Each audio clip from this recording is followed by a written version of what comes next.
Agora eu vou falar de um aspecto muito importante da medicina oriental, que é a energia vital. Para os chineses, conhecida por Qi. Para os indianos, conhecida por Prana. Para os japoneses, conhecida por Ki.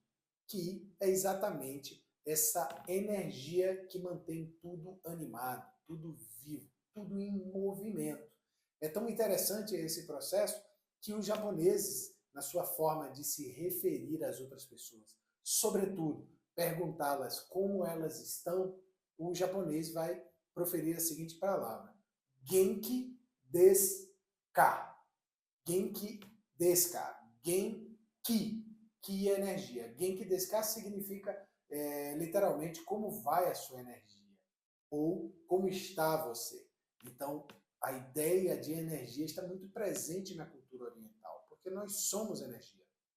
A própria física hoje, a ciência moderna, sobretudo sobre os parâmetros e a ótica da física quântica, fala que tudo que existe é energia. Na verdade, a própria matéria que nós conhecemos, né, seja a matéria do nosso corpo, dos objetos, dos móveis, tudo que existe é energia condensada.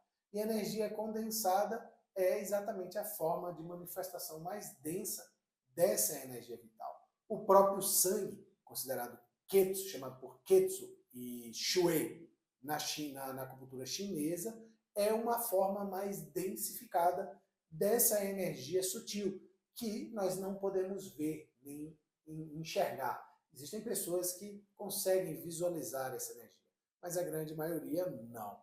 Então, essa energia vital, ela tem frequências, formas diferentes. Hoje, nós conhecemos através da forma da energia elétrica, da energia eólica, da energia hidráulica, né? Tudo que existe é composto de energia. Não quer dizer que nós não conseguimos ver que ela não existe. A mesma coisa do Wi-Fi. O Wi-Fi, os sinais de Wi-Fi, nós não conseguimos ver, mas ele está pulsando, emitindo um som, uma onda, uma vibração. Tudo que existe emite vibração. E essa vibração é energia. Quanto maior a velocidade, né, dessa vibração, dessa energia, quanto maior o choque das partículas, mais difícil de perceber, de sentir, de olhar, nós vamos conseguir fazer para perceber essa energia vital. Contudo, quanto menor o choque entre as partículas, menor a velocidade, o fluxo dessa energia, mais fácil vai ser de tocar, pegar e ver. Né? Como é o caso, por exemplo, do nosso corpo, como é o caso dos objetos. O choque entre essas partículas é um choque menor, está mais próximo. Por isso que é possível percebê-lo e enxergá-lo desta forma. Uma das traduções tradicionais para Ki, ele pode ser traduzido por vapor, éter. Isso dá uma ideia de algo sutil, que a gente não pode enxergar, não podemos ver, mas que está presente.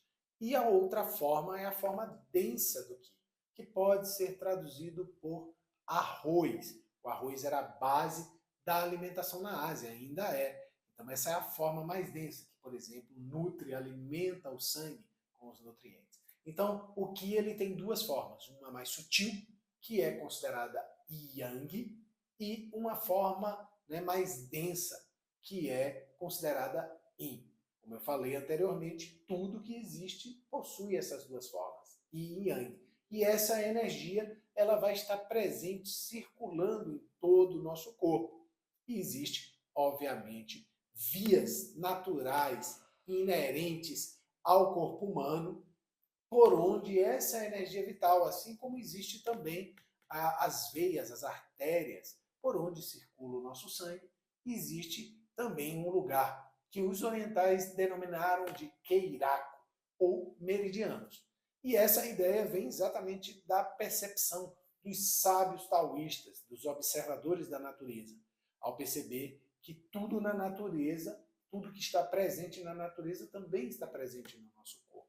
Da mesma forma que os rios, as águas, a água do mar, né, os mares envolvem o planeta Terra, e também existem rios que passam por debaixo da Terra, nascentes.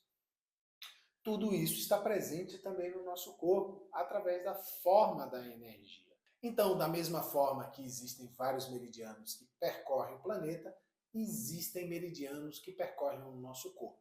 Os meridianos principais, os meridianos secundários, todos eles são meridianos importantes. Os meridianos principais estão na quantidade de 12, são 12 meridianos principais, assim como os 12 meses do ano. Também nós temos no total, na interseção entre esses meridianos, no percurso deles, os famosos pontos, que são usados na acupuntura e que também serão usados por você nesse curso de shiatsu, né? Os pontos são 365 pontos no total em nosso corpo, assim como a quantidade de dias do ano. Assim como você pode perceber, os elementos que estão presentes na natureza também estão presentes no nosso corpo, assim também como a quantidade de pontos que nós temos, de meridianos, todos esses possuem relações. Esses mesmos pontos também se relacionam com os 5 elementos.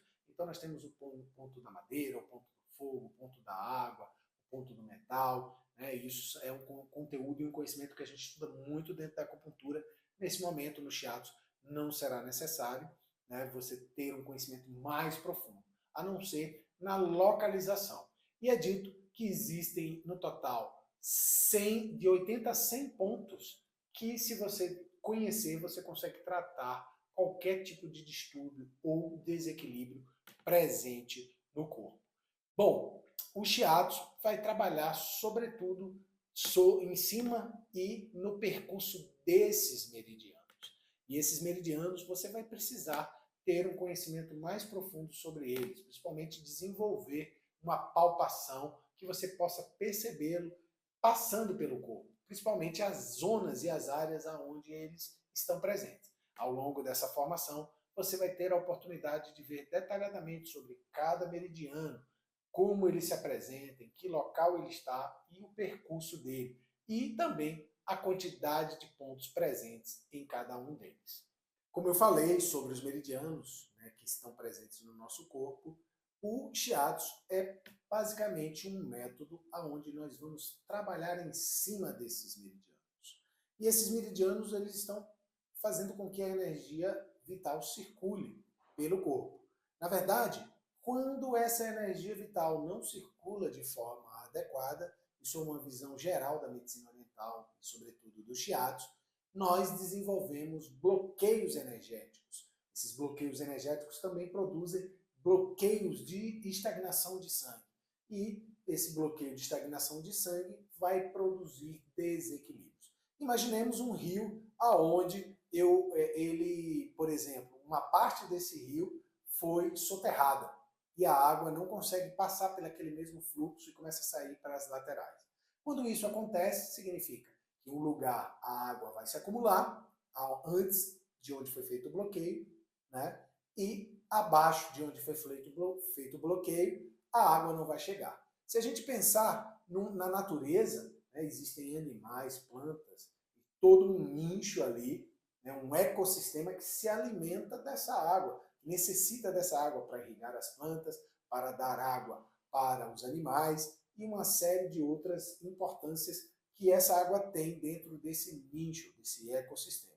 A mesma coisa é o nosso corpo. Se a energia vital não circular de forma adequada no corpo, isso vai impactar na nossa saúde ou especialmente no desenvolvimento de doenças, porque aonde o sangue não circula adequadamente, nós não vamos ter nutrientes, nós não vamos ter irrigação, nós não vamos ter vida. Da mesma forma, quando a energia está bloqueada no meridiano, seja por aspectos mentais, seja por aspectos emocionais, seja por aspectos fisiológicos, seja por aspectos do nosso estilo de vida, do tipo de atividade que nós fazemos, tudo isso pode impactar nesses bloqueios do fluxo de energia, nesse bloqueio de estagnação de sangue.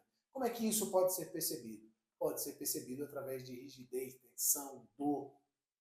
Pode ser percebido através de doenças, patologias presentes no organismo, má circulação de sangue, de linfa. Tudo isso diz respeito a algo que está desregulado. E a maior parte desse desequilíbrio se deve pelo excesso de energia em determinada área e pela deficiência dessa energia em outra área. Aqui no shiatsu, diferentemente da acupuntura, nós vamos dar ênfase ao trabalho focado no desbloqueio dessas áreas do corpo, especialmente desses meridianos que estão presentes em áreas específicas e que estão bloqueados. Ao executar o shiatsu, ao liberar esse bloqueio, é como se eu tirasse aquela areia que estava soterrando o rio e deixasse com que o rio voltasse a ter o seu fluxo natural. O fluxo natural faz com que o corpo se mantenha em equilíbrio. É a mesma coisa se pensarmos no planeta Terra. Se tudo está ocorrendo de forma natural, tudo está em harmonia. E a ideia do shiatsu, sobretudo do shiatsu Kangen-do, é, ao fazer de uma forma muito precisa e específica esses desbloqueios, fazer com que o indivíduo e o corpo dele, né, encontrem o seu estado de harmonia e de equilíbrio natural.